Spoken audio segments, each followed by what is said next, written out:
Bonjour à tous. Normalement, on devrait repartir aujourd'hui. Donc, hier, on s'est connecté sur le réseau triphasé de l'hôtel. Super sympa, eux. Du coup, là, on est à 90%. Il est 9h30.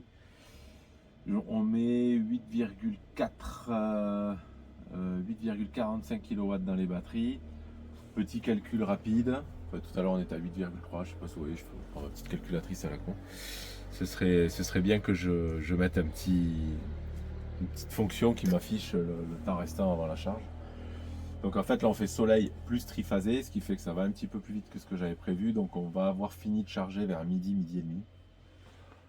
Donc midi, midi et demi, on a 4h30 de route pour notre prochain spot. C'est que de la descente, donc je pense qu'on prendra la décision de partir à midi, midi et demi. Donc sauf si on a un problème d'ici là, normalement tout à l'heure, on décolle. Donc il est midi, on vient de partir, donc on était à 398, mais là je vois qu'il est à 391, ouais mais c'est ça les premiers pourcents, c'est comme en bas. Les pourcents, la tension en haut et en bas des batteries lithium elle est très fluctuante. Donc on est à 96,7% de batterie et on a 180 km à réaliser. Sachant qu'il y a de la montagne au début, où on va monter un petit peu. D'ailleurs, là, ça commence. Et ensuite, c'est de la descente. Donc, c'est ce qui va nous permettre de vider un peu les batteries pour pouvoir faire la régène après derrière. Donc, plutôt bien.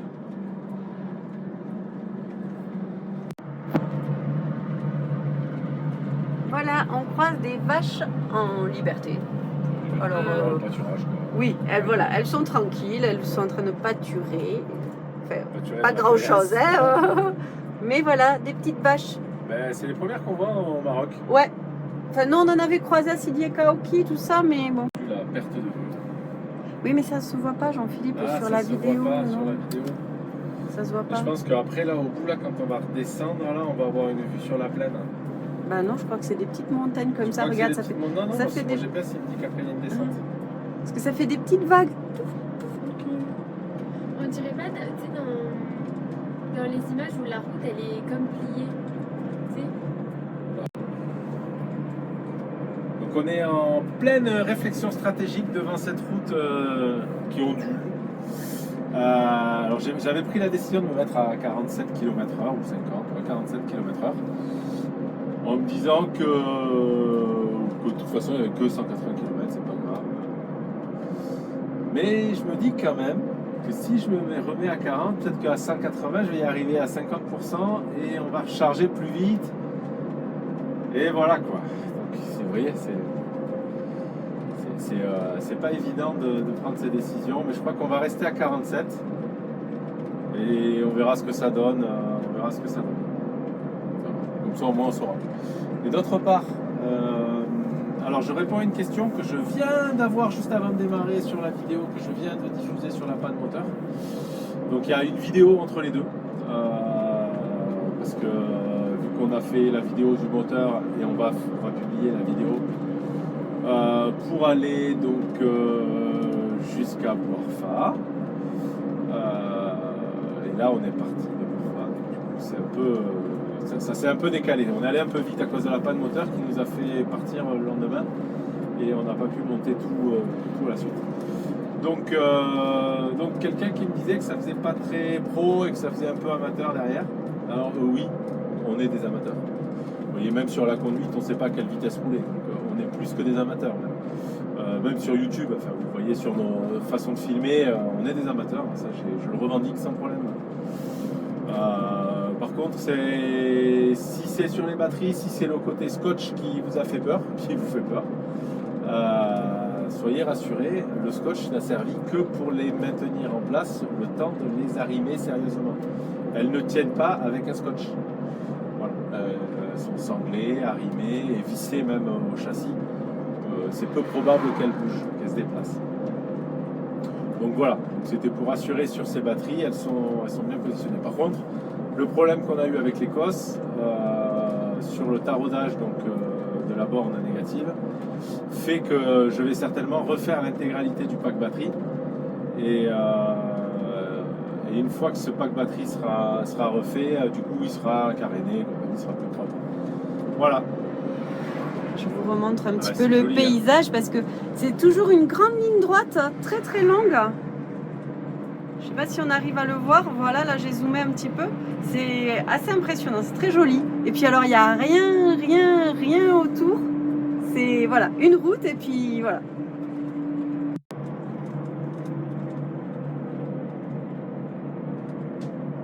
Bon, alors j'ai pris la décision, je me suis mis, on est entre 47 et 50 km, 55 même km/h. Il varie en fonction des descentes et des montées. Ça fait pas mal les montagnes russes par ici. Bon, on verra bien. J'ai décidé d'attendre jusqu'à 70%. Je ferai un petit point de ce que ça a donné en consommation et j'extrapolerai pour le reste. Décision que je viens de prendre. Petite question, enfin je sais pas si c'est une question, c'est souvent une affirmation à laquelle il faut que je réponde un petit peu pour expliquer plus le projet. Je pense qu'il manque des informations à beaucoup de gens. Quand on me parle de l'impact environnemental de notre projet. Alors on se déplace, on a un impact. Il faut pas se leurrer, électrique, diesel, on a un impact. Si on veut pas avoir d'impact du tout, il faut pas avoir de télé, faut pas se chauffer, faut vivre dans une grotte, quoi. Donc c'est pas notre choix. Je respecte ceux qui arrivent à le faire, nous c'est pas le cas. Par contre, dans notre projet, il était important pour nous que les batteries soient d'occasion. Ça faisait vraiment partie. Alors oui, c'est les plus performantes, en plus, j'ai envie de dire super. Mais ça fait partie aussi du projet. Donc ça, les batteries sont d'occasion. Et, parce que c'est aussi, on en a discuté avec une société qui s'occupe, enfin une association qui s'occupe beaucoup de l'impact environnemental du transport, qui me disait oui, mais à ce moment-là, il faut que tu prennes ta part vu que tu l'as acheté d'occasion. Alors mon point de vue, c'est que vu que ce sont des batteries Tesla, elles ne peuvent pas, en aucun cas, elles ne peuvent être remontées dans une Tesla. C'est pas comme un moteur de Clio qu'on va pouvoir interchanger. Tesla ne montera jamais une batterie d'occasion dans une Tesla. Donc la seule chose qui peut se produire pour ces batteries, c'est une destruction pour recyclage. Et encore, c'est bien s'ils le recyclent. Donc moi, ce que je fais, c'est que je prends la batterie et avant de la détruire pour recyclage quand elle sera morte, je m'en sers. C'est mon analyse. Alors peut-être qu'elle est erronée, peut-être qu'il y a d'autres solutions, mais voilà, c'est vraiment comme ça que je le vis. Cette batterie, de toute façon, la voiture qui était équipée de cette batterie a eu un accident. La batterie n'est pas, le véhicule n'est pas réparable. La batterie, il n'y a pas d'échange standard chez Tesla. Donc je la récupère et quand elle sera morte, on la recyclera. Ensuite, le moteur, c'est pareil.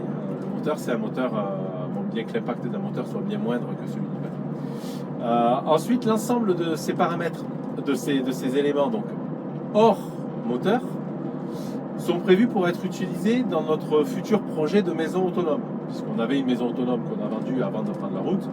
Et quand on se réinstallera, c'est certain qu'on aura une maison autonome. Donc on fera en sorte de couvrir notre consommation. Donc que ce soit les batteries, que ce soit les onduleurs, que ce soit les panneaux solaires. Donc, tout ça, on l'utilise pour l'instant pour voyager, pour traverser la planète. Mais plus tard, ça pourra être utilisé à d'autres fins. Il y avait un autre point que je voulais aborder sur l'aspect environnemental. Oui, ensuite les batteries. Aujourd'hui, elles sont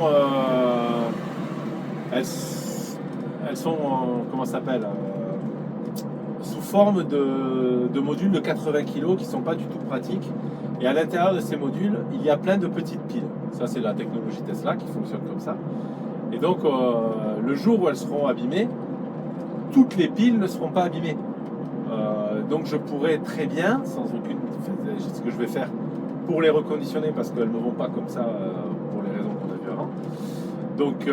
Donc ces piles, je pourrais très bien les reconditionner à l'échelle de piles et les remettre ensemble pour pouvoir avoir une batterie peut-être qui aura 15 kWh de moins parce que il y a eu 10% ou 5% de pertes dans ces piles. Donc on pourra continuer quand même à les exploiter.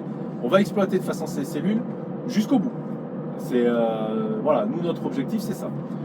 Donc oui, on a un impact, de toute façon on a un impact, on a les pneus qui frottent sur la route, donc ça c'est un impact environnemental. Tout a un impact environnemental.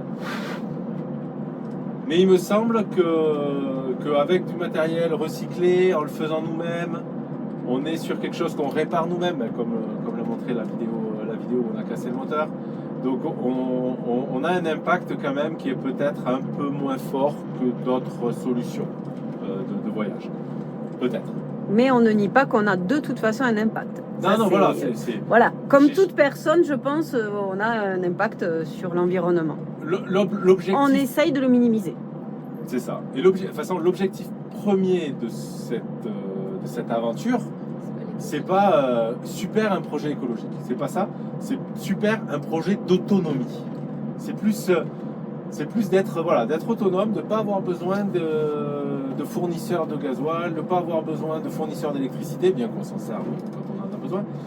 D'avoir une capacité d'autonomie. On a une capacité juste avec le soleil à déplacer un véhicule de 19 tonnes. Et ça, je trouve que c'est beau, techniquement et peut-être philosophiquement même. Voilà, c'est poétique, je trouve, se déplacer au rythme du soleil. Je trouve ça très poétique.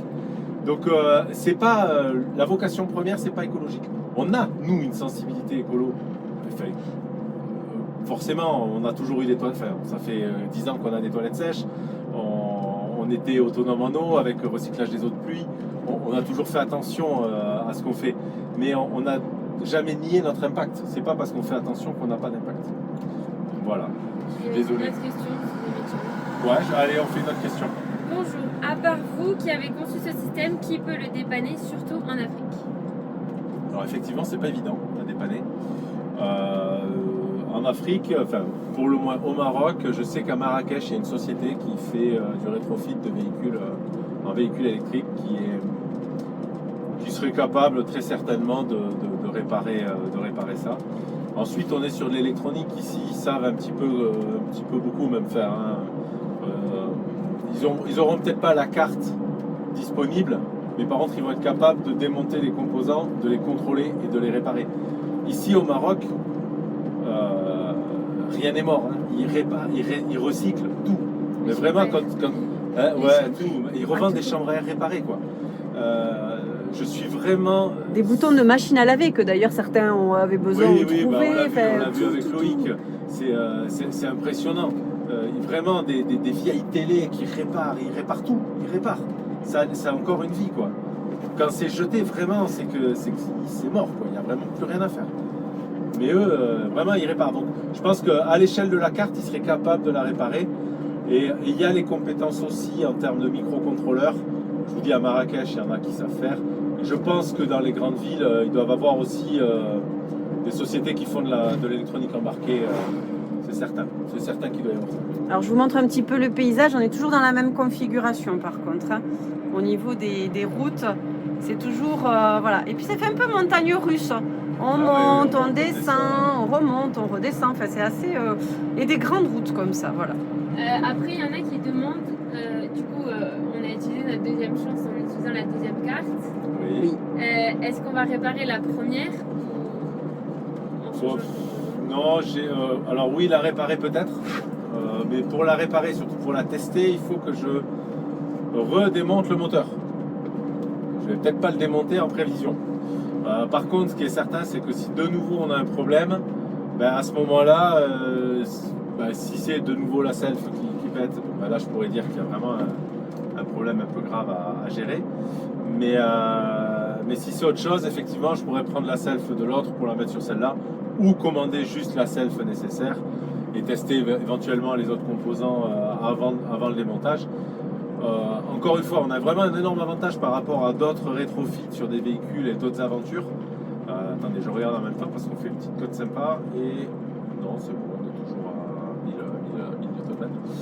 Nm. Donc nous, notre avantage énorme, c'est qu'à tout moment, on se met sur le côté, on se met en sécurité, on peut vivre, on peut travailler, on peut avancer sur la réparation et ensuite repartir, même si c'est un mois, même si c'est 15 jours. Il y a vraiment... alors ce serait pas agréable du tout, mais on peut le faire. Voilà. On l'a fait quand on s'est arrêté à Montpellier, on a été arrêté pendant un mois. Voilà, on était en sécurité sur un parking, mais on avait toujours notre cuisine, on avait toujours notre douche, on a encore tout, quoi. Il n'y a que quand c'était la panne de la batterie où là par contre on n'avait plus rien. Ça c'était le cas un peu compliqué. Un petit quoi qui est un peu bleu. il y a Mais c'est des fleurs ouais, en fait. Regarde.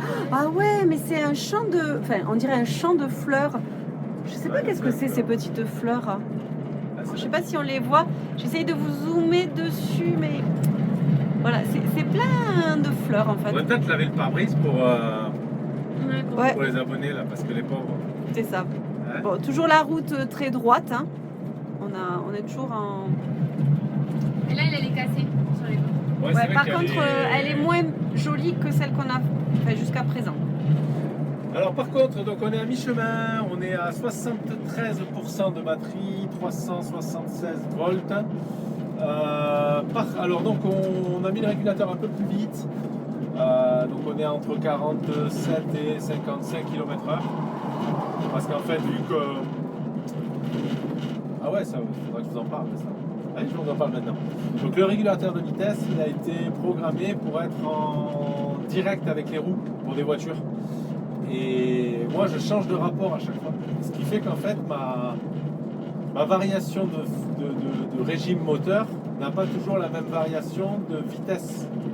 Donc là, en fait, vu que je suis sur un rapport plus long, entre ma vitesse max et ma vitesse minimum, c'est-à-dire ce qui tolère comme variation, et bien en fait j'ai 5 km/h, 5-6 km/h, ce qui est génial, parce que je me suis mis en 5e, du coup c'est ça aussi qui change. Ce qui est génial parce qu'en fait quand on arrive du coup sur une côte, et bien il accepte de ralentir à 45 km/h quand on monte, et quand on descend il accepte de descendre jusqu'à 55 km/h, de monter jusqu'à 55 km/h. Donc c'est plutôt pas mal. On l'avait déjà constaté parce qu'avant de décider d'être à 40, on roulait un peu plus vite. Et là, la consommation me fait dire que entre 47 et 40, c'est pareil en fait, ça change rien. Peut-être qu'on va doucement pour rien. Mais vu que là, on est à 188 de portée, donc on est plutôt sur les plus grandes distances qu'on a l'habitude de faire. Je préfère rester à 47, mais peut-être que le prochain où on est à moins, peut-être je roulerai un peu plus vite, à 55 ou comme ça. On va commencer à faire des essais de vitesse. Voilà, donc du coup, ça. Alors, dans les commentaires, alors là, vu que la vidéo a été diffusée ce matin sur la panne moteur, Clara me donne les commentaires en live, donc d'habitude je réponds en texte et après je réponds en vidéo, là c'est la texte. Donc il y a pas mal de gens qui nous disent que c'était bien d'avoir prévu en rab une carte. En fait non, on n'était pas prévoyant du tout, c'est pas ce qui s'est passé. C'est que vu qu'on était un peu dans la précipitation quand on a eu la panne du moteur, alors elle avait grillé clairement, je sais pourquoi, on lui a mis 24 volts dedans, donc... La dernière fois à Montpellier. Enfin, si vous comprenez pas, c'est normal parce qu'il passe du coq à l'âne. Hein. Là, c'est compliqué pour vous le suivre. Désolé. Non, ben, j'ai dit comment rouler. Maintenant, je parle des gens qui nous trouvent prévoyants d'avoir des cartes en rab. Non, on n'est pas prévoyant. J'explique pourquoi. C'est quand on avait cramé le moteur. À Montpellier. Au début, on pensait que c'était que cette carte, et au final, c'était plus. Et donc, quand TV Shop avait réussi à m'envoyer la carte, il n'en avait pas en stock, donc on avait fait avec des cartes qui n'étaient pas encore testées. Donc pour gagner du temps, il m'en avait envoyé 3. Voilà, donc j'en ai une autre qui est pas au Maroc, qui est en France. Mais il m'en avait envoyé 3 au cas où il y en a une qui ne marche pas, ou 2, puisqu'il ne les avait pas testées. Voilà, il s'avère que là elle marche. C'est bon, on en avait 2 sur 3 qui marchaient. Et non, la troisième, je sais, je l'ai pas testé. Donc voilà, donc c'était pas de la prévision. Et ben, si on avait cramé et qu'on n'avait pas eu la carte, oui, on aurait réparé certainement la self. Et si ça avait été plus loin, et ben, on aurait attendu un UPS ou un chronopost ou je ne sais pas quelle solution d'envoi pour pouvoir la réceptionner. Et entre-temps, on aurait été chercher peut-être quelqu'un qui était équipé en électronique. Peut-être c'est le Mirage là, un peu, non ? Oui, alors oui, là il y a plein de mirages, ouais. Et donc du coup, on aurait cherché des solutions alternatives. Bon, là, ça s'est pas posé, ça s'est bien fini parce qu'on avait la carte, tant mieux.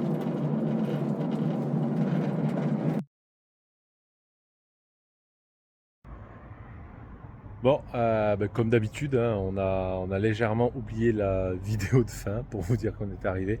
On s'est tellement concentré sur tout le reste qu'on a oublié de faire cette vidéo. Donc là, en fait, vous voyez, donc Chouchou est garé juste à côté de la station essence, donc c'est assez cocasse. Et en plus, ils nous ont extrêmement gentiment, ils nous ont fourni le triphasé encore une fois. Alors là, c'est vrai que c'est dommage qu'on n'ait pas fait 2 jours pour que vous voyez, mais on est limite dans une casse automobile. Donc ils sont très très gentils, très très accueillants, c'est très sécurisé. Il n'y a aucun problème là-dessus, franchement, c'est top. Mais c'est pas glamour. Je me voyais pas rester pendant 4 jours, enfin pas 4 jours parce on est arrivé à 56%. 56%, ça fait qu'on a dépensé 40% de batterie pour faire 180 km. Donc c'est plutôt bien.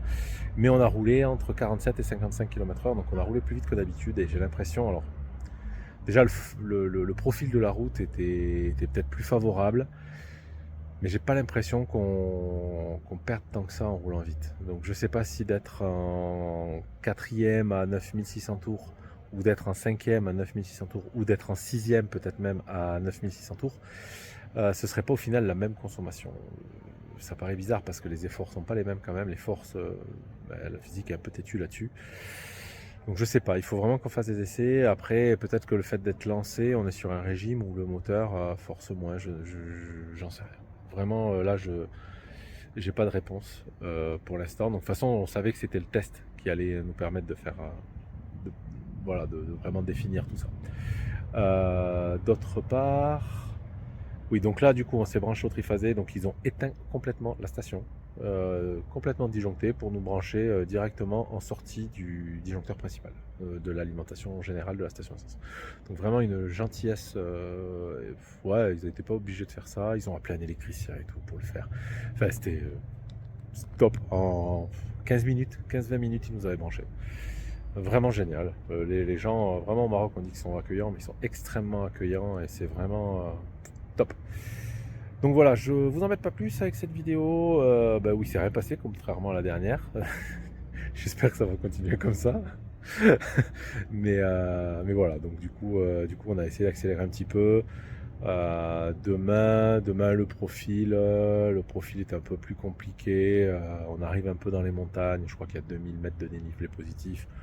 Ça va être un petit peu plus compliqué. Peut-être qu'on fera un peu moins de kilomètres. On verra. De toute façon, on verra. Demain est un autre jour. Bonne soirée.